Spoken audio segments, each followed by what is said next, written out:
네, 오늘 하나님께서 우리에게 주신 말씀은 에스라서 5장과 6장 말씀입니다. 오늘 말씀이 조금 긴데요, 여러분. 한 호흡으로 읽을 수 있는 스토리입니다.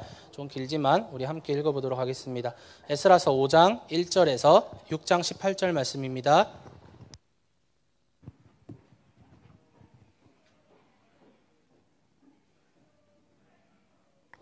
저와 여러분이 한 절씩 교독하겠습니다. 그때에 학계 예언자와 이또의 아들 스가랴 예언자가 자기들이 받들어 섬기는 이스라엘의 하나님의 이름으로 유다와 예루살렘에 사는 유다 사람들에게 예언을 하기 시작하였다. 같은 때에 스알데엘의 아들 수룹바벨과 요사닥의 아들 예수아가 예루살렘에 있는 하나님의 성전 건축 공사에 착수하였다. 하나님의 두 예언자도 그들을 도왔다. 바로 그때에 유프라테스 강 서쪽 지방에 다뜨네 총독이 스달보스네 동료 관리들을 데리고 그들에게 와서 누가 그 성전을 다시 지으라고 하였는지, 누가 성벽 공사를 마치라고 하였는지를 물었다. 그들은 또한 성전 재건을 돕는 사람들의 이름도 밝히라고 요구하였다. 그러나 하나님이 유다의 원로들을 돌보아 주셨으므로 아무도 그 일을 막을 수 없었다. 페르시아 관리들은 이 일을 다리우스 왕에게 알리고 회답을 기다리는 수밖에 없었다. 유프라테스강 서쪽 지방의 다뜨네 총독은 스달보스네와 동료 관리들인 유프라테스강 서쪽 지방의 관리들과 함께 다리우스 왕에게 글을 올렸다. 그 글의 내용은 다음과 같다. 다리우스 임금님께서 평안하시기를 빌며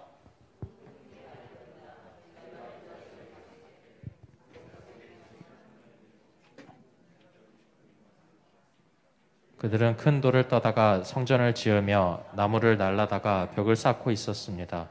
감독관들의 관리 아래 공사는 빈틈없이 잘 진행되어 가고 있었습니다. 희연 형제, 저 밖에 스피커가 안 나오는 것 같은데 좀 도와주세요. 그래서 저희는 원로들에게 누가 그 성전을 다시 지으라고 하였는지, 누가 성벽 공사를 마치라고 하였는지를 물었습니다. 또한 임금님께 공사 책임자들의 명단을 만들어서 알려드리려고 그들의 이름도 물었습니다. 그들이 우리에게 한 대답은 다음과 같습니다. 우리는 하늘과 땅의 주이신 하나님을 섬기는 사람들입니다. 우리는 지금 허물어진 성전을 다시 짓고 있습니다. 이 성전은 본래 옛날 이스라엘의 어떤 큰 왕이 짓기 시작하여 완공하였던 것입니다. 그런데 우리의 조상이 하늘의 하나님을 노엽게 하였으므로 하나님이 우리의 조상을 갈대아 사람 바빌로니아의 왕 느부갓네살의 손에 넘기셨습니다. 그가 이 전을 허물고 백성을 바빌로니아로 사로잡아 갔습니다. 그러나 고레스 왕께서 바빌로니아 왕이 된 그 첫 해에 하나님의 성전을 지으라고 칙령을 내렸습니다. 그뿐만 아니라 그는 느부갓네살이 예루살렘 성전에서 꺼내어서 바빌론 신전으로 가지고 간 성전의 금그릇과 은그릇을 그 신전에서 꺼내어 돌려주기까지 하였습니다. 그때 고레스 왕께서는 세스바사를 총독으로 임명하고 그 그릇들을 주면서 그에게 그것들을 모두 예루살렘으로 가지고 가서 성전에 두라고 하셨습니다. 또 하나님의 성전을 제자리에 다시 세우라고 말씀하셨습니다. 바로 그 세스바살이 예루살렘으로 와서 하나님의 성전 기초를 놓았습니다. 그때부터 오늘까지 줄곧 일을 하였으나 아직 다 마치지 못하였습니다. 아르오케 황송하오나 임금님께서 바빌론의 왕실 문서 창고를 살펴보시고 정말 고레스 왕께서 예루살렘에다가 하나님의 성전을 다시 지으라고 칙령을 내리신 적이 있는지 알아보시는 것이 좋겠습니다. 그런 다음에 이 일을 어떻게 하면 좋을지를 결정하시고 일러주시기를 바랍니다. 이에 다리우스 왕이 명령을 내려 바빌론에서 옛 귀종본들을 두는 서고들을 조사하도록 하였다. 메데 지방 앙메데 궁에서 두루마리 하나 발견되었는데 거기에는 다음과 같이 적혀 있다. 고레스 왕 1년에 왕께서 예루살렘에 있는 성전에 관하여 칙령을 내리시다. 희생 제사를 드리던 바로 그곳에 성전을 다시 세워라. 기초를 튼튼히 다지고 성전의 높이와 너비는 각각 60자가 되게 하고 벽은 돌 3겹에 나무 1겹씩 쌓아라. 비용은 국고에서 대주어라. 느부갓네살이 예루살렘에 있는 성전에서 꺼내어서 바빌론으로 가지고 온 성전의 금그릇과 은그릇을 돌려보내어 예루살렘 성전으로 옮기게 하고 성전 안 본래 있던 자리에 두도록 하여라. 이제 유프라테스 강 서쪽 지방의 다뜨네 총독과 스달보스네와 경의 동료 관리들과 유프라테스 강 서쪽 지방에 있는 관리들은 건축 공사 지역에 접근하지 않도록 하여라. 성전 짓는 일을 막지 말고 유다의 총독과 원로들이 자기들의 성전을 옛 터에 짓도록 그대로 두어라.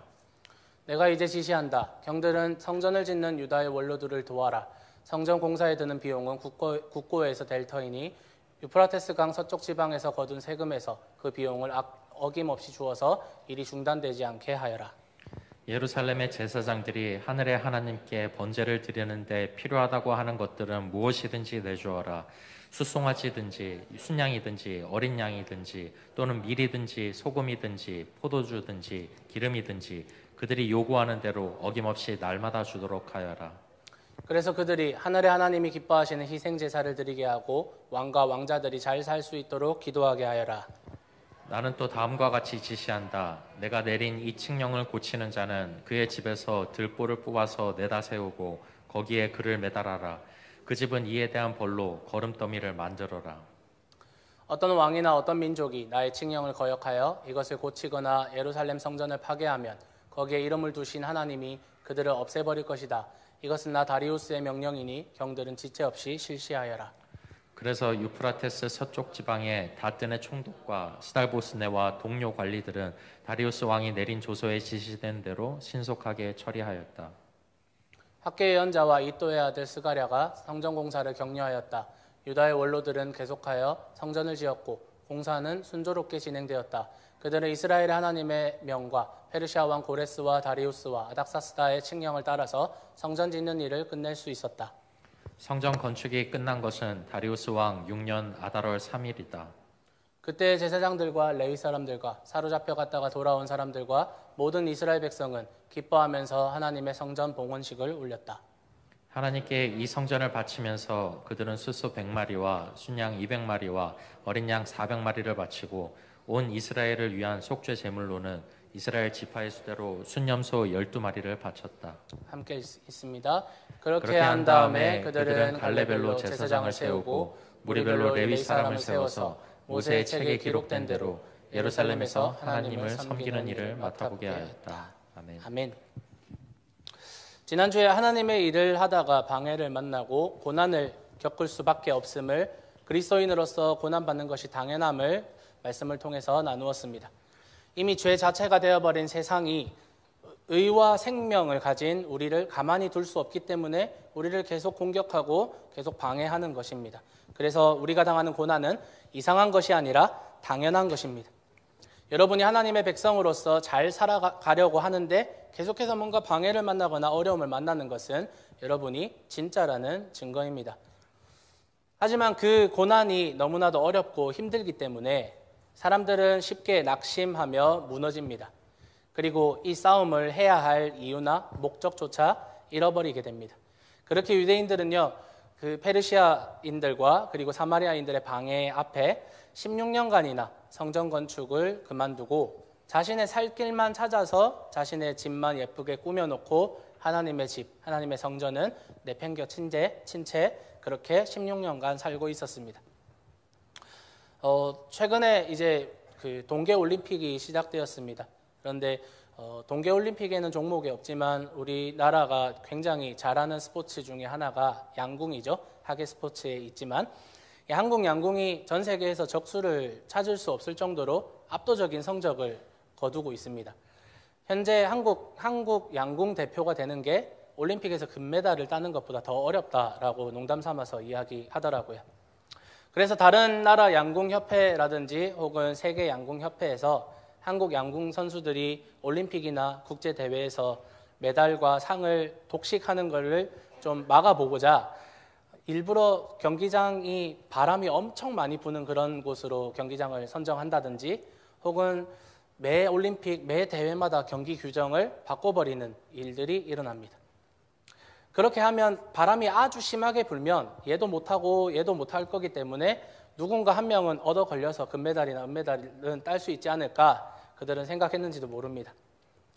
그런데 아주 심하게 바람이 부는 올림픽 경기에서 다른 나라 선수들이 아무리 쏴도 5점, 6점, 7점 이렇게 맞추는데 이상하게 한국 선수들은 그 바람을 뚫고 9점, 10점을 박아버립니다. 어떻게 그럴 수 있느냐라고 이 한국 예능에서 인터뷰를 한 적이 있는데 이 선수들이 바람이 심하게 부는 그런 경기장에서는 일부러 잘못된 방향으로 쏜다고 합니다. 관역을 향해서 조준을 하는 것이 아니라 관역이 가운데 있으면 이쪽을 향해서 혹은 이쪽을 향해서 관역이 아닌 아예 완전히 빗나가는 방향으로 조준을 해서 화살을 쏜다고 합니다. 이것을 오조준이라고 하더라고요. 오조준이란 관역의 가운데를 맞추는 게 아니라 다른 곳을 조준해서 이렇게 바람을 타고 그 화살이 관역에 적중하게 만드는 겁니다. 저는 이 인터뷰를 보면서 고난을 대하는 우리의 자세가 때로는 여기에서 배울 수 있다고 생각합니다. 이 바람이라는 고난이 우리 앞에 있습니다. 그래서 우리의 힘으로는 이 바람이라는 고난을 이겨낼 수 없어 보입니다. 아무리 화살을 세게 날려보아도 5점, 6점 그렇게 비실비실거리는 화살만 날릴 수 있을 뿐입니다. 그런데 완전히 빗나간 방향으로 우리가 조준을 할 때 세상의 눈으로는 어리석어 보이고 세상의 눈으로는 저렇게 살면 안 되는데 라는 그런 믿음의 행동을 우리가 완전히 잘못된 방향, 세상의 눈으로는 잘못된 방향으로 조준을 하고 있지만 사실은 그것이 바보 같아 보일지라도 고난을 넘어서는 유일한 방법일 수 있다는 겁니다. 오늘 말씀에 또 유대인들이 이제 성전 공사를 다시 시작합니다. 이 말씀을 통해서 하나님은 고난 앞에 넘어져 있는 유대인들을 어떻게 일으키셨고 또 우리를 위해 일하시는 하나님을 이 말씀을 통해서 만나며 하나님을 온전히 신뢰하는 여러분 되시기를 예수님의 이름으로 축복합니다. 하나님은요, 이 16년간이나 고난 앞에 넘어져 있던 이 사람들을 위해서 이 사람들을 또 버리고 심판하거나 혹은 이 사람들을 책망한 것이 아니라 다시 이 사람들에게 선지자들을 말씀을 받은 선지자들을 보내셔서 하나님의 말씀을 통해 하나님의 뜻을 선포하고 계십니다. 오늘 말씀 1절, 2절에 학개 예언자와 이또의 아들 스가랴 예언자가 자기들이 받들어 섬기는 이스라엘의 하나님의 이름으로 유다와 예루살렘에 사는 유다 사람들에게 예언을 하기 시작하였다라고 글이 시작됩니다. 성전 건축이 오랫동안 중단되어 있던 바로 그때 학개와 스가랴 선지자가 하나님의 말씀을 가지고 다시 유대인 그룹 앞에 서서 하나님의 말씀과 하나님의 뜻을 선포하기 시작합니다. 몇 번의 설교를 통해 말씀드렸지만 이들은 사마리아 사람들과 그리고 페르시아 공권력에 의해서 낙심하고 넘어져 있는 이 사람들을 향해서 산에 가서 나무를 베어다가 성전을 지어라. 너희의 집만 잘 꾸며놓고 성전을 짓지 않고 있는 것은 잘못된 일이다 라고 하나님의 뜻을 선포합니다. 학개서 1장 1절에 의하면 학개는 언제부터 사역을 시작했냐면 다리우스 왕 2년 6월에 시작하였고 스가랴는 다리우스 왕 2년 8월에 예언 활동을 시작합니다. 그리고 학개서 1장 15절에 의하면 이 말씀을 듣고 다시 성전 공사를 시작하는 시점이 다리우스 왕 2년 6월 24일입니다. 학개가 다리우스 왕 2년 6월에 예언 활동을 시작해서 그 달인 6월 24일에 곧바로 이 사람들이 성전 공사를 다시 시작하였습니다.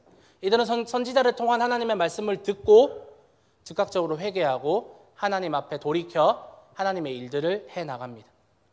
특별히 2절에 세번역 버전에는 누락이 되어 있는데 개역개정 버전이나 혹은 히브리어 성경을 보면 일어나다라는 표현이 있습니다. 제가 일전에 한나에 대한 설교를 할 때 한나가 일어나 성전으로 올라갔다라는 이 문장에 대해서 해석할 때 일어나다라는 히브리어 쿰에 대해서 설교를 한 적이 있습니다. 예수님이 어린 소녀를 일으켜 세울 때 소녀여 일어나라, 죽은 줄 알았던 소녀를 일으킬 때 달리다 쿰이라고 했던 그 쿰이라는 단어가 일어나다라는 뜻인데 이 쿰이라는 단어는 구약 성경에서 아주 중요하게 쓰이는 단어입니다. 왜냐하면 어떤 사람, 어떤 공동체의 중요한 터닝 포인트에서 자주 보이는 단어가 바로 쿰이기 때문입니다. 말씀을 듣고 총독인 스룹바벨과 또한 대제사장인 예수아가 일어났다, 결단했다, 돌이켜서 일어나서 하나님의 성전을 지었다라고 해석할 수 있으며 특별히 스룹바벨과 예수아만 일어난 것이 아니라 학개와 스가랴 선지자가 예언을 하며 그 말씀을 듣는 청중을 향해서 뭐라고 선포를 하냐면 총독 스룹바벨과 여호수아 대제사장과 남아있는 모든 백성은 들으라라고 항상 선포하였습니다. 그렇기 때문에 오늘 이 말씀에서 스룹바벨과 예수아가 일어나서 예루살렘에 있는 하나님의 성전 공사에 참여하였다라는 이 말은 사실 스룹바벨과 예수아가 대표하는 유대인들이 결단하여 일어나서 하나님의 성전 공사에 착수하였다라고 보는 것이 옳습니다. 성전 건축을 시작하라 하는 하나님의 말씀이 먼저 그들을 불렀어요. 그들이 가만히 있다가 이래서는 안 돼, 하나님 성전을 지어야 돼 라고 혼자 결단한 것이 아니라 항상 하나님의 일과 사명에는 하나님의 부르심이 먼저 있습니다. 하나님이 선지자들을 보내서, 하나님의 사람들을 보내서 성경 말씀을 통해서 우리를 부르시고 저들을 부르신 것처럼 하나님은 항상 우리를 먼저 부르십니다. 그 하나님의 말씀에 순종하여서 일어난 것입니다. 고난과 역경으로 넘어졌고 그렇게 낙심하고 있었지만 하나님의 말씀이 우리를 새롭게 하여 우리의 마음에 결단을 일으키고 마침내 새로운 일이 일어날 것을 기대함으로 그들이 일어나고 우리 또한 일어나게 되는 것입니다.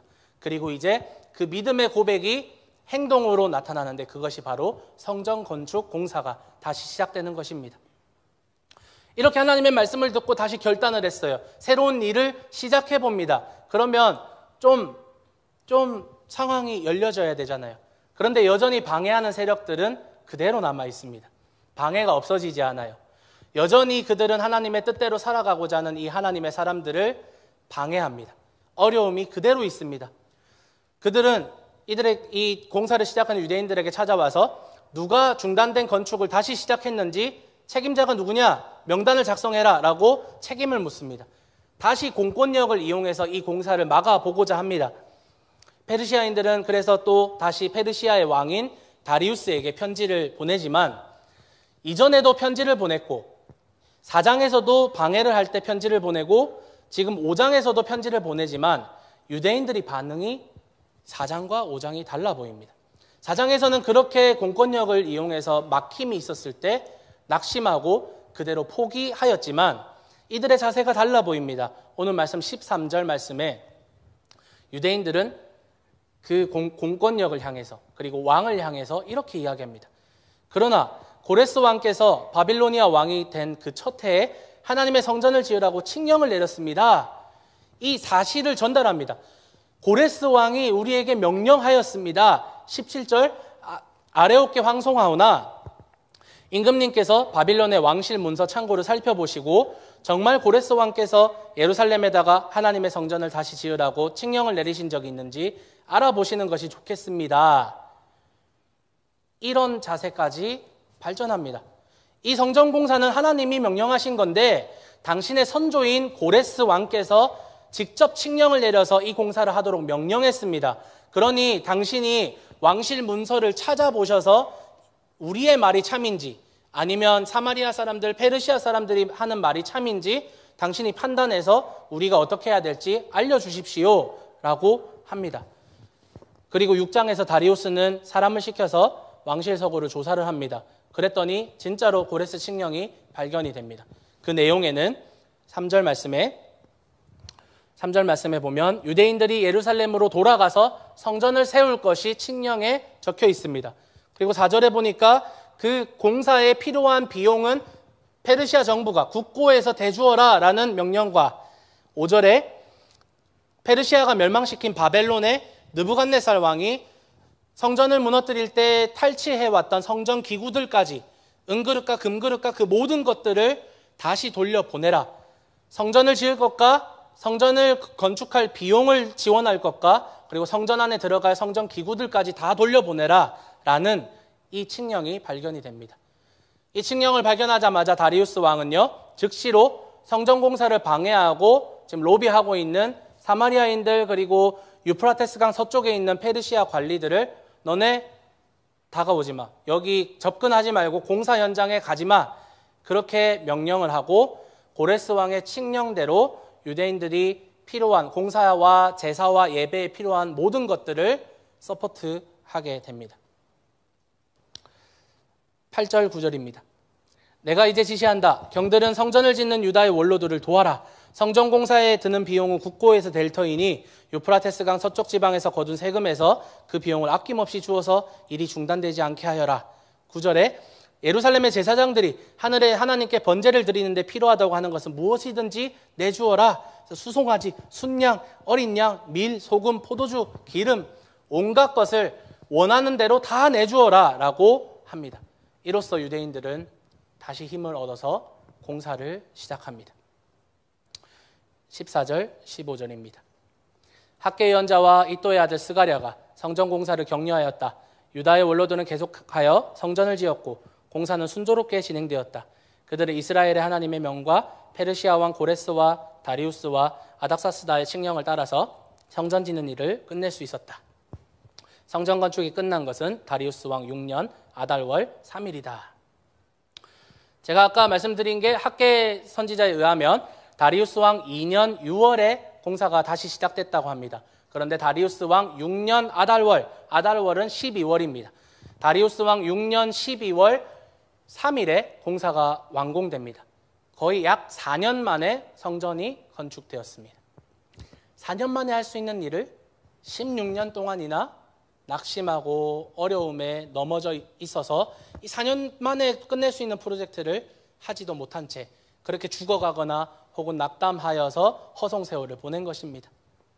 그리고 우리가 읽지는 않았지만 7장에는 어떤 내용이 나오냐면 7장에서는 이제 이 에스라와 느헤미야서를 기록한 제사장이면서 학자인 에스라가 성전 공사에 비록 참여하지는 못했지만 성전 공사가 완료된 이후에 2차 포로기한 시기 때 예루살렘으로 건너옵니다. 에스라를 제사장이면서 학자라고 표현하는데 오늘날로 따지면 학자는 PhD 학위가 있는 박사라고 할 수 있을 것 같습니다. 성경과 율법과 하나님의 말씀에 정통한 이 학자인 에스라가 예루살렘으로 귀환을 하는데 당시의 왕인 아닥사스다 왕은 이 에스라를 보내면서 무엇이라 말하냐면 에스라서 7장 12절부터 보시면 왕중의 왕 아닥사스다는 하늘의 하나님의 율법에 통달한 학자 에스라 제사장에게 칙령을 내린다. 나의 지시는 다음과 같다. 내가 다스리는 나라에 사는 이스라엘 사람 가운데서 그대와 함께 예루살렘으로 가고자 하는 사람은 제사장이든지 레위 사람이든지 누구든지 가도 좋다. 그 밖에 그대가 섬기는 하나님의 성전에서 써야 할 것이 더 있으면 국고에서 공급을 받도록 하여라. 또 그대 에스라는 그대가 섬기는 하나님이 그대에게 주신 지혜를 따라 그대가 섬기는 하나님의 율법을 잘 아는 사람들 가운데서 법관들과 판사들을 뽑아 세워 유프라테스 강 서쪽에 있는 모든 백성의 재판을 맡아보게 하여라. 율법을 잘 알지 못하는 사람들은 그대들이 가르쳐라. 비록 에스라는요 성전 공사에는 참여하지 못했지만 제사장이면서 학자였던 에스라가 이 예루살렘으로 귀환하면서 유대인 그룹은 성경과 하나님의 말씀에 정통한 아주 능력 있는 사람을 얻었습니다. 천군만마를 얻은 것과 같은 도움을 얻게 됩니다.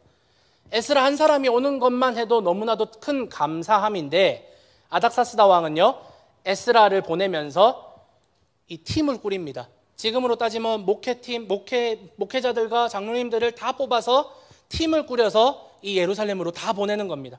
그래서 그들의 세금을 면제해주고 성전에서 하나님을 잘 섬기고 율법으로 백성들을 잘 가르치고 다스릴 수 있도록 특별히 이 사람들 가운데서 법관들과 판사들을 뽑아서 너희가 스스로 재판을 하고 스스로 소송을 걸어서 그렇게 너네 안에서 사법권을 내가 인정해 줄게. 우리 페르시아 정부에 이제 소송을 걸지 말고 너희가 자치적으로 너희의 분쟁과 어려움들을 판사들을 뽑아서 해결하라 해라 라는 사법권까지 인정해주는 그런 자유를 보장받습니다.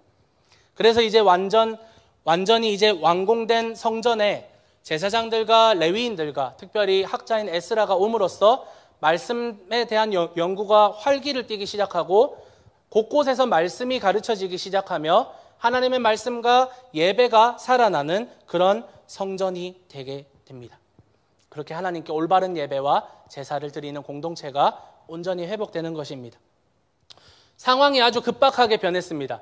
유대인들은 모함하고 상소문을 올려서 이 페르시아 정부가 이들이 성전을 짓지 못하게 만드는 이런 일을 예전에도 했고 지금도 하고 있는데 그때는 페르시아 정부가 막아서 이 사람들도 낙심하여서 16년 동안 넘어져 있었지만 이제는 이 5장의 상황에서는 페르시아 정부가 오히려 이들을 도와서 성전 건축에 필요한 모든 것들을 제공하고 인적, 물질적 자원들을 공급해 주게 됩니다. 바로 이것이 하나님의 일하심이라는 겁니다. 우리가 때로 세상이 두려워서, 고난이 두려워서 믿음을 내려놓고 세상 사람들과 같이 똑같이 살아가고자 합니다. 사마리아 사람들처럼, 페르시아 사람들처럼 성전 공사를 하지 않고 그냥 그저 그렇게 살아갑니다. 그러다가 하나님의 말씀이 다시 들립니다. 우리가 방황했던 그 시기에 하나님의 말씀이 들려요. 나에게 하나님의 말씀을 전달해 주는 사람들이 있습니다. 혹은 하나님의 말씀이 정말 많은 미디어와 많은 방법들을 통해서 우리의 귀에 들립니다. 그때 우리가 하나님의 말씀 앞에 회개하게 됩니다. 그리고 세상을 향해서 거룩하게 오조준을 했을 때 관역의 화살이 적중되는 결과를 낳게 되는 겁니다. 우리 또한 16년 혹은 30년, 40년간 하나님의 그 기적과 하나님의 일하심을 경험했음에도 불구하고 허송세월을 보내며 하나님을 떠나 살았던, 세상 사람과 같이 살았던 그런 시절이 있었지만 우리를 불러낸 것은, 우리를 이끌어낸 것은 결국 하나님의 말씀이었음을 우리가 우리의 삶을 통해서 확신합니다. 오늘 말씀을 통해서 저는 두 가지를 짧게 여러분과 함께 나눠보고자 합니다. 첫째로, 믿음이란 조건을 보는 것이 아닙니다. 바꿔 말하면 조건을 보는 것은 믿음이 아니라는 겁니다. 유대인들이 선지자들의 말씀을 듣고 결단하여 공사를 시작합니다. 하지만 그 결단을 한 그 상황에서는요, 실행에 옮기는 그 상황에서도 그때에도 여전히 방해와 고난들이 있습니다. 그때에도 하나님의 일하심은 눈에 보이지 않고 오히려 방해와 고난만이 눈에 확인될 뿐입니다. 사마리아 사람들과 페르시아 사람들이 그들의 믿음의 이 행동을 방해하기 위해 또 움직였기 때문입니다. 하지만 지난주에 살펴보았던 에스라서 4장에서의 유대인들의 상황과 16년이 지난 이 5장의 이 상황은 사실 상황적으로는 별반 다를 것이 없습니다. 여전히 하나님을 위해서 살아가고자 하는 그 사람들에게, 그리고 몇천 년이 지난 우리에게도 여전히 상황은 변한 것 같지 않아요. 아니, 오히려 예수를 믿는 사람들을 오히려 더 핍박하고 박해하는 것은, 불이익을 주는 것은 이때보다 더 심해졌는지도 모릅니다. 상황은 그대로고 조건은 그대로입니다. 그런데 무엇이 바뀌었느냐? 바로 하나님의 일하심을 믿느냐, 믿지 않느냐의 이 마음과 믿음이 바뀌었다라는 겁니다. 우리는 고난 앞에서, 어려움 앞에서 하나님 앞에 기도합니다. 그런데 하나님 앞에 기도할 때 이렇게 기도합니다. 하나님, 우리의 상황을 변화시켜 주십시오. 하나님, 나에게 고난이 있어요. 하나님, 나에게 어려움이 있어요. 하나님, 이 어려움을 해결해 주세요. 고난을 해결해 주세요. 코로나를 없어지게 해주세요. 하나님, 내가 이 직업을 얻게 해주세요. 하나님, 교회가 평안하게 해주세요. 우리 가정이 평안하게 해주세요. 내 남편이 바뀌게 해주세요. 내 아내가, 내 자녀가, 내 부모가 바뀌게 해주세요. 우리는 이렇게 기도를 할 때 상황을 해결해 달라고, 상황을 변화시켜 달라고 하나님께 기도합니다. 그런데 바울은 고난 가운데 기도할 때 이렇게 권면합니다. 빌립보서 4장 6절 7절 말씀입니다. 우리 함께 읽도록 하겠습니다. 시작. 하지 말고 모든 일을 오직 기도와 간구로 하고 여러분이 바라는 것을 감사하는 마음으로 하나님께 아뢰십시오. 그리하면 사람의 헤아림을 뛰어넘는 하나님의 평화가 여러분의 마음과 생각을 그리스도 예수 안에서 지켜줄 것입니다. 어려움 앞에서, 고난 앞에서 기도하고 간구하고 감사함으로 하나님께 아뢰십시오. 그리하면 하나님께서 여러분의 상황을 바꾸어 주실 것입니다 라고 권면한 것이 아니라 너희의 마음과 생각을 그리스도 예수 안에서 지켜주실 것입니다 라고 권면하는 것입니다. 상황은 바뀌지 않아요. 상황은 그대로 혹은 더 심해질 수 있습니다. 성전공사를 방해하는 무리들은 여전히 이들을 위협합니다. 코로나는 없어지지 않습니다. 공동체와 모임을 폐하려고 하는 사단의 전략들은 오히려 우리를 더 위협할 수 있습니다.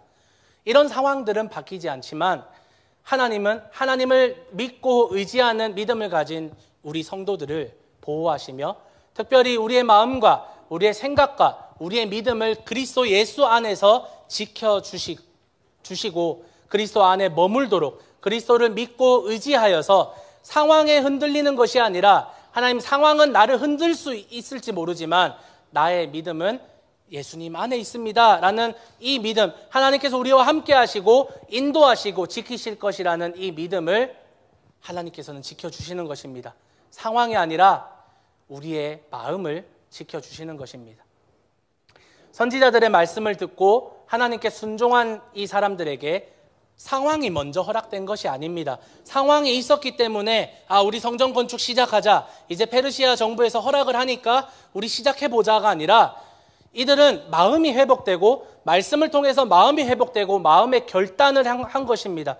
그렇게 그들이 믿음을 가지고 결단을 하고 그 결단의 행동을 낳아서 행동에 옮기자 하나님의 일하심이 확인이 된 거예요. 하나님의 일하심이 이들이 일을 하자 뒤늦게 쟤네 이제 시작하네 그러면 이제 도와줘야지 라고 뒤늦게 하나님의 일하심이 발동된 것이 아니라 그들의 믿음이 없음에 영의 세계를 보지 못하고 영적인 눈이 어두워져서 하나님의 일하심을 보지 못한 것일 뿐 믿음을 가지고 하나님의 그 일하심을 기대함으로 성전공사에 그 믿음의 행동에 한 걸음 나아갔을 때 영적인 세계가 펼쳐지는 것입니다. 하나님의 일하심이 이제 확인이 되고 목격이 되는 겁니다. 하나님은 이런 우리들을 위해서 엄청난 준비를 해 놓으셨습니다. 5절 말씀입니다. 그러나 하나님이 유다의 원로들을 돌보아 주셨으므로 아무도 그 일을 막을 수 없었다. 하나님이 그들을 돌보아 주셨으므로, 하나님이 여러분을 돌보아 주심으로, 하나님이 우리 교회를 돌보아 주심으로 그 누구도 아무도 하나님을 막을 수 없습니다.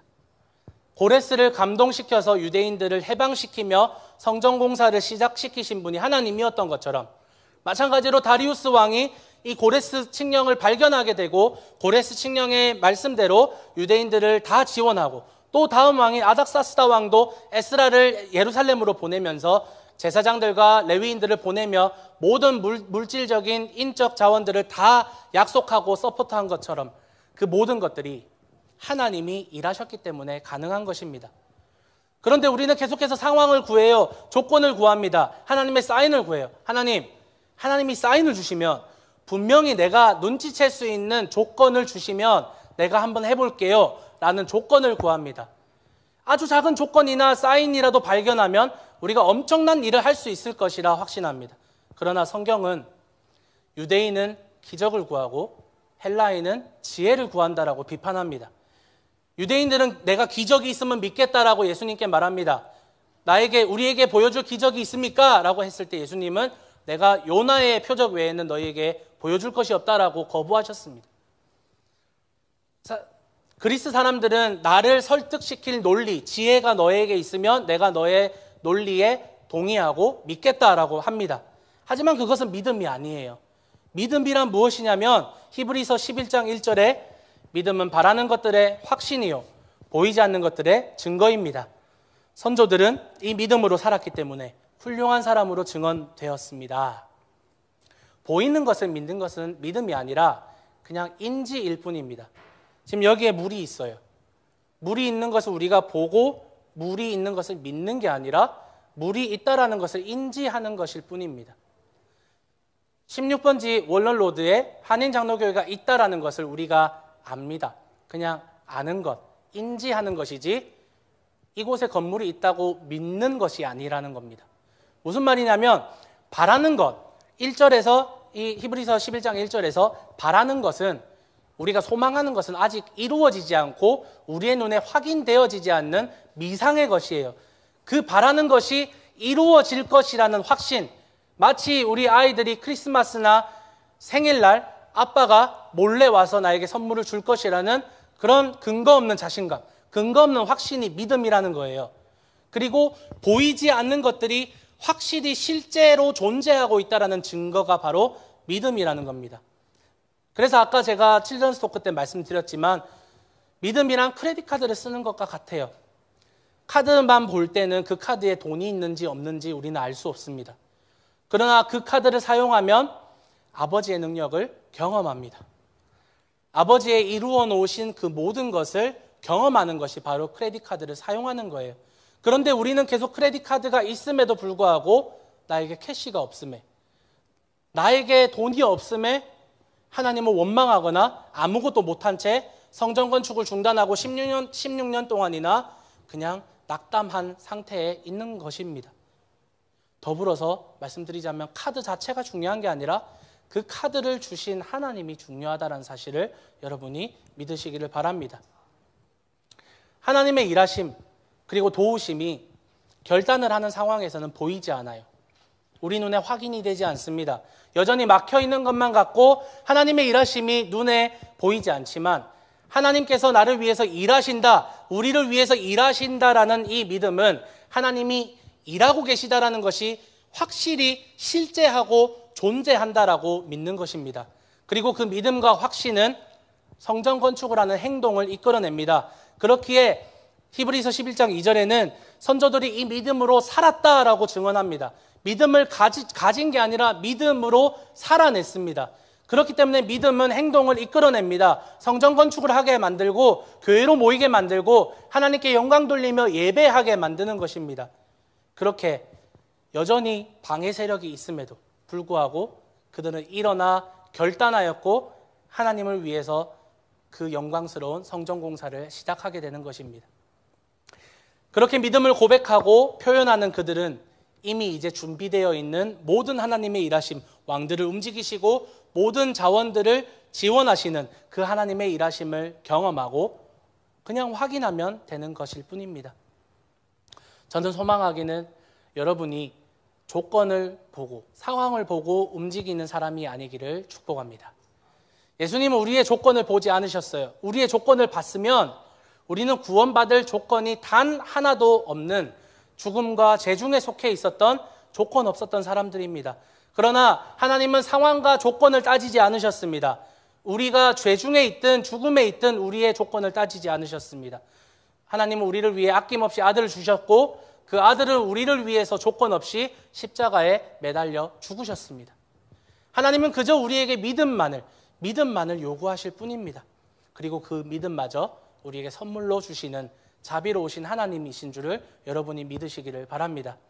여러분의 믿음이 기적이나 지혜나 상황과 조건을 구하는 그런 어리석은 믿음이 아니라 믿음 없음이 아니라 눈에 보이지 않고 오히려 사방이 막혀 있고 내가 할 수 없을 것만 같이 여겨질 때 우리 교회가 모일 수 없는 것과 같이 여겨질 때에도 그때에도 여전히 일하시고 준비하시고 이미 이루어 놓으신 하나님을 바라보시기를 축복합니다. 두 번째는 하나님이 직접 움직이시면 막을 자가 없습니다. 하나님은 하나님의 일을 사람을 통해 이루십니다. 그렇다고 하나님이 사람을 그냥 이렇게 밀어놓고 자 이제 한번 해봐 너의 삶을 응원해 화이팅 하면서 뒷짐지고 우리를 구경하는 사람이 아닙니다. 천지를 만드신 분도 하나님이시고 아브라함을 선택하시고 그 후손을 불러내시며 출애굽시키시고 가나안을 정복시키신 분도 모두 하나님이었습니다. 그리고 이 성전 건축 또한 하나님께서 하시겠다는 분명한 의지를 가지고 계십니다. 스가랴서 1장 16절 17절 말씀입니다. 그러므로 나 주가 이렇게 선언한다. 나는 예루살렘을 불쌍히 여기는 심정으로 이 도성에 돌아왔다. 그 가운데 내 집을 다시 세우겠다. 예루살렘 위에 측량줄을 다시 긋겠다. 나 만군의 주의 말이다. 너는 또 외쳐라. 나 만군의 주가 말한다. 내 성읍마다 좋은 것들로 다시 풍성하게 될 것이다. 나 주가 다시 한번 시온을 위로하겠다. 예루살렘은 다시 내가 택한 내 도성이 될 것이다. 아멘. 하나님이 돌아오셔서 다시 이 예루살렘을 세우고 시온을 위로할 것이며 이 성전을, 이 도시를 하나님의 거룩한 도시로 다시 만들겠다. 직접 세우시겠다라고 하나님이 선포하십니다. 하나님은 사람들을 통해서 일을 하시지만 하나님께서 사람이 해야 할 모든 일들을 다 준비하시고 이미 다 예비해 놓으셨습니다. 아브라함이 이삭을 바치러 그 모리아산으로 올라갔을 때 하나님의 준비하심은 이미 그 양을, 새끼 양을 준비하고 계셨습니다. 그것이 바로 하나님의 일하심입니다. 우리는 하나님의 일하심과 준비하심을 그냥 목격하면 되는 것입니다. 고난 가운데 우리 혼자 있는 것만 같고 우리만 그냥 우리 스스로 그 바람을 뚫고 관역에 우리의 화살을 적중해야 할 것 같지만 사실은 이 고난을 하나님이 이기게 하십니다. 수많은 선지자들을 통해서 하나님의 말씀을 통해서 하나님은 하나님의 열심을 외치십니다. 내가 하겠다. 내가 이루겠다. 너희는 나와 그냥 동행하여라. 약속하신 그 하나님은 바로 그 약속을 신실하게 이루시는 하나님이신 줄을 여러분이 굳게 믿으시기를 바랍니다. 아브라함을 선택하시고 그리고 우리 교회를 선택하신, 우리 교회를 구원하신 그 약속하신 하나님은요, 아브라함과 아브라함의 후손들을 구원하시고 그들을 거룩한 백성으로 삼으셨습니다. 하지만 그들은 실패하였어요. 그들은 하나님을 대적하였고 이렇게 나라도 망하고 성전도 무너진 채 하나님의 또 다른 도우심을 구할 수밖에 없고, 이 성전이 다시 완공되었지만 이후에 다시 타락하여서 다시 하나님을 대적하며 지금도 그들은 메시아를 기다리는 어리석은 일들을 하고 있습니다. 하지만 하나님은 비록 이 나라가 망하고 지금은 성전이 완전히 없어졌지만 메시아 예수 그리스도를 믿는 우리를 영적인 아브라함의 후손으로 삼아주시고 우리를 마침내 구원하시고 하나님의 영광 돌리는 하나님의 사람으로 불러내셨습니다. 그들이 권력이나 세상이나 방해나 어려움에 낙심하여 하나님을 잊은 그때, 우리도 세상에 그냥 치우쳐서 하나님을 잊고 살아갔던 그때에도 하나님은 우리를 계속해서 불러내시며 우리에게 말씀하시며 우리를 인내함으로 하나님은 끝까지 그 약속을 붙들고 기다리고 계셨습니다. 하나님의 사람들이 여전히 우리를 기다리신 신실하신 하나님을 바라보고 하나님께 순종하며 나아갈 때 이미 준비되고 이미 약속되어 완성되어 있는 하나님의 일들을 확인하는 것은 그렇게 어렵지 않습니다. 모세가 그들을 인도한 것이 아니라 하나님이 인도하셨고, 여호수아가 이겨서 승리한 것이 아니라 하나님이 그들을 인도하셨습니다. 하나님이 하시고자 하는 일, 하나님이 의지를 가지고 하나님이 하시고자 하는 일을 막을 사람이 한 사람도 없습니다. 온 세상이 하나님의 것이기에 다리우스 왕도 아닥사스다 왕도 그 어떤 왕도 하나님의 일을 막을 수 없이 하나님께 순종하였습니다. 하나님이 움직이고자 하면 움직이지 못할 사람이 없고 하나님이 움직이지 못할 그러한 나라가 없습니다. 로마서 8장 31절에 그렇다면 이런 일을 두고 우리가 무엇이라고 말할 수 있겠습니까? 하나님이 우리 편이시면 누가 우리를 대적하겠습니까? 라고 우리가 담대하게 외칠 수 있습니다. 하나님이 우리 편이신데 누가 우리를 대적하겠습니까? 하나님이 우리 편이라는 것이 우리에게 얼마나 큰 위로를 주는지 모릅니다. 하나님은 한결같이 우리의 편이 되어 주시려고 하였고 우리의 편에 서 계시려고 하나님은 신실하게 그대로 산과 같이 그대로 서 계셨습니다. 그렇기 때문에 이 관계에서 중요한 것은 우리가 하나님 편에 서 있느냐, 우리가 하나님을 진정으로 믿고 신뢰하고 있느냐가 정말 중요한 것입니다. 왜냐하면 하나님은 변하지 않으시며 배신하지 않는 동일하신 하나님이기 때문입니다. 항상 배신하고 대적하는 사람들은 우리 인간이었습니다. 그렇기 때문에 우리가 하나님을 온전히 신뢰하고 믿음의 고백을 하는 하나님의 사람들이라면 반드시 하나님이 우리의 편에 서 계시다라는 사실과 하나님께서 모든 대적을 무찌르고 승리를 우리에게 주실 것이라는 사실을 경험할 수 있습니다. 우리의 대적 사탄 마귀는요, 십자가의 죽음을 자신의 승리인 것 마냥 착각했을지도 모릅니다. 하지만 그 죽음조차, 예수님의 그 죽음조차 사탄의 승리가 아니라 예수님의 승리였습니다. 죽음으로 이미 승리하신 그리스도는 부활로도 또 한 번 승리하셨습니다. 예수님의 죽음도 예수님의 부활도 하나님의 공의가 실천되고 그리고 사랑이 선포된 승리뿐인 현장입니다. 실패와 고통의 현장이 아니라 죽음조차도 예수님의 승리의 현장입니다. 그렇기 때문에 우리가 하나님의 편에 서 있고 우리가 예수님을 온전히 믿는 믿음 가운데 있을 때 예수님이 겪으신 그 승리가 우리에게 전달되어서 예수님의 승리가 우리의 승리가 될 줄로 믿습니다. 아무리 어려운 순간이 다시 우리 앞을 가로막는다고 할지라도 코로나가 다시 퍼지든지 혹은 다른 전염병이 또 퍼지든지 혹은 사람과의 관계가 무너지든지 어떤 어려움이 다시 우리를 방해하고 우리에게 어려움을 준다고 할지라도 하나님의 일하심과 승리를 잊지 마십시오. 우리는 16년간 하나님을 잊었던 이들의 행동을 통해서 우리의 신앙을 다시 점검하고 우리를 부르시고 우리를 인내하고 기다리시는 하나님을 여러분이 깊게 신뢰하시고 다시 하나님을 바라보십시오. 하나님이 여러분을 통해서 일하실 것입니다. 말씀을 정리하겠습니다. 사랑하는 여러분, 우리의 삶에는요, 우리를 방해하고 우리를 넘어뜨리려고 하는 많은 것들이 있습니다. 여러분 각자의 인생에서 여러분의 정말 치열한 전투를 하고 계시는 줄 제가 압니다. 우리의 마음을, 우리의 믿음을 무너뜨리려고 하는 그런 부정적인 세력과 그런 사탄의 그 공격을 우리는 무시할 수 없어요.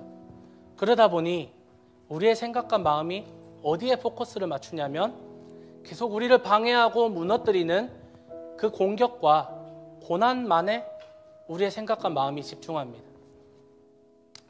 이번 주에 어떤 가정을 신방을 했는데 이 가정에 어떤 자녀가 있어요. 아이가 있어요. 아이가 이제 걸어다니고 또 이제 뛰어다니기 시작하니까 아이의 입장에서 신기하고 궁금한 그런 물건들이 많이 있어요. 그러니까 막 서랍도 열어보고 막 이것저것 만지기 시작합니다. 그 중에는 아이에게 진짜 위험한 물건들이 있어요. 아이가 만져서 깨지면 아이에게 정말 위험한 그런 막 잘 깨지는 유리화 같은 것들도 있고요.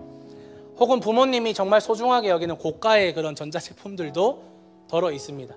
그래서 집사님이 자물쇠를 걸어놔야 되나 그런 말씀을 하시더라고요. 그런데 이 아이가 그런 위험한 물건이나 고가의 물건들을 만지려고 할 때 부모님이 하지 마 라고 하면 아이는 더 하게 됩니다. 왜냐하면 부모가 자기에게 관심을 주는 것 같이 여겨지기 때문입니다. 가끔씩 아이들이 차일드케어 센터나 데이케어 센터에서 좀 나쁜 말을 배워와요. F 단어들을 배워와서 사용하는 경우가 있잖아요. 그럴 때 그 아이가 F 단어를 사용하면 어른들이 전부 다 그 아이를 바라봅니다. 잘못된 것을 아니까. 그런데 그 아이는 그 관심이 좋아요. 그러니까 그 말을 계속 하게 되는 것이죠. 그래서 이런 행동에 대해서 제가 글을 하나 읽었는데 사람의 뇌가요 부정의 개념을 이해하지 못한다고 합니다. 무슨 말이냐면 제가 여러분에게 지금 자 여러분 이제부터 코로나를 생각하지 마세요 라고 하면 여러분 그 말을 듣자마자 여러분의 뇌는 코로나를 생각할 수밖에 없어요. 코로나를 생각하지 않는다라는 프로세싱이 불가능하다라는 겁니다. 지금 슬슬 이제 배가 고파 옵니다. 아, 강사님 설교 좀 빨리 끝내시지. 점심 뭐 먹지? 라고 이렇게 생각을 하게 되죠. 그런데 제가 만약에 여러분 점심 생각하지 마세요 라고 하면 이미 그 말로 인해서 점심 메뉴가 자연스럽게 떠오를 수밖에 없다라는 것이죠. 그래서 아이가 식탁이 아닌 다른 곳에서 음식을 먹으려고 할 때 침대에서 음식 먹지 마 라고 하는 것보다 음식은 식탁에서 먹어야 돼 라고 가르치는 것이 더 좋은 방법이라고 해요. 왜 이런 말씀을 드리냐면 우리가 그렇기에 부정적인 요소, 고난의 요소, 어려움의 요소가 우리 가운데 있을 때 우리는 그것을 부정하지 못하고 오히려 그 부정적인 요소를 계속해서 묵상하고 계속해서 생각한다는 거예요. 코로나를 생각하기 싫은데 코로나를 24시간 묵상하고 있다는 거예요. 우리의 어려움을, 우리의 고통을 우리는 생각하기 싫은데 계속 그 어려운 부정적인 요소들을 우리의 뇌는 계속 되뇌인다는 거예요. 사마리아인들과 페르시아 관리들의 방해라는 이 부정적이고 이 우리를 방해하는 요소들이 코로나 바이러스라는 부정적인 요소가 우리의 머릿속에서 떠나지 않는 것입니다. 파일럿들은 그래서 훈련을 할 때요. 저 장애물에 박으면 안 돼라는 생각을 절대 하지 않는다라고 합니다. 그리고 스키 선수들도 저 나무에 박으면 안 돼, 나무를 피해야 돼라는 생각을 하지 않는다라고 합니다. 나무를 피해야 돼, 장애물을 피해야 돼라는 생각을 하는 순간 자신의 시선은 나무에, 장애물에 집중할 수밖에 없기 때문입니다. 대신 파일럿들도 스키 선수들도 무엇을 생각하냐면 길을 따라가야 돼, 저 길을 따라가야 돼 라는 생각을 계속 한다고 합니다. 그러면 장애물보다 무엇이 크게 보이느냐? 길이 더 크게 보인다라고 합니다. 마찬가지로 우리가 우리의 삶 속에서 어려움만을 계속 생각한다면 우리는 그것만 묵상하고 그 나무에 치이게 됩니다. 우리는 피할 수 없어요. 그 어려움만을 생각한다면 우리는 그 나무에 치여서 그대로 16년간 성전 공사를 중단한 이 사람들과 같이 그냥 낙담하게 되는 겁니다. 나무에 집중하면 길이 보이지 않습니다. 하지만 길에 집중하면 길이 보입니다. 마찬가지로 고난이 우리의 삶에서 꽤 크리티컬하고 너무나도 위협적인 요소이지만 우리가 그 방해나 그 고난보다 더 크고 위대한 하나님이 있는데 우리가 왜 하나님을 바라보지 않고 계속 어려움만을, 계속 걱정거리만을 코로나만을 바라보고 있느냐? 그것이 우리에게 참 묵상하고 고민해야 될 거리입니다. 고난만을 바라보고 하나님이 어디 있느냐? 하나님 무엇을 하느냐? 그렇게 원망만 하는 우리가 아니라 피할 길을, 그리고 하나님을, 우리를 위해서 열심히 일하고 계시고 모든 것을 주려고 하시는 하나님, 장애물이 아무리 많아도 하나님은 모든 곳에 계십니다. 그 모든 곳에 하나님이 계시니 우리는 하나님에게 시선을 둘 수 있습니다. 그러니 여러분, 이 고난의 시기에 거룩한 믿음의 오조준을 한번 해봅시다. 세상이 봤을 때는 미련해 보이고 세상이 봤을 때는 뭐 하는 짓이지라고 비난할지라도 우리 그렇게 오조준을 한번 해봅시다. 그 믿음의 고백과 순종이 이 어려운 위기를 헤쳐나가는 한 가지 비법이 될 것입니다. 코로나만 바라보지 마시고 여러분의 경제적인 어려움이나 육체적인 어려움이나 관계적인 어려움들을 보지 마시고, 그 문제들은 너무나도 많지만 그 문제보다 더 위대하시고 그 문제 가운데서도 우리를 이끄시는 위대하신 하나님께 의지하고 의뢰하세요. 하나님이 여러분을 위하시는데 누가 대적하겠습니까? 페르시아의 왕들과 모든 우주를 다스리시고 움직이셔서 결국 하나님의 일을 이루시는 이 위대한 하나님은 지금 우리 교회를 통해서, 그리고 여러분 한 사람 한 사람의 믿음을 통해서 반드시 일하실 것이고, 여러분의 시선이 하나님을 향하고 하나님을 믿고 의지한다면 하나님의 일들이 반드시 이루어질 것을 믿고, 하나님의 말씀과 뜻에 순종하는 여러분의 믿음의 삶이 더욱더 풍성하게 계속해서 자라나시는, 그래서 우리에게 남은 것은 하나님의 일하심을 목격하는 것일 뿐임을 여러분이 고백하며 한 걸음 한 걸음 걸어가시기를 바랍니다. 우리는 분명히 또 넘어질 거예요. 왜냐하면 우리는 약하기 때문입니다. 그래서 때로는 16년간 방황할 수도 있어요. 아니, 이스라엘 백성들은 40년간이나 방황했잖아요, 광야에서. 하지만 하나님은 여전히 여러분을 기다리시고 계속해서 여러분을 인도하시고 불러내신다라는 그 약속과 하나님의 신실하심을 붙잡고 계십니다. 신실하신 하나님을 여러분도 끝까지 붙들고 믿음의 경주를 잘 달려나가시는 우리 모든 KPCM 성도님들 되시기를 예수님의 이름으로 축복하고 소망합니다.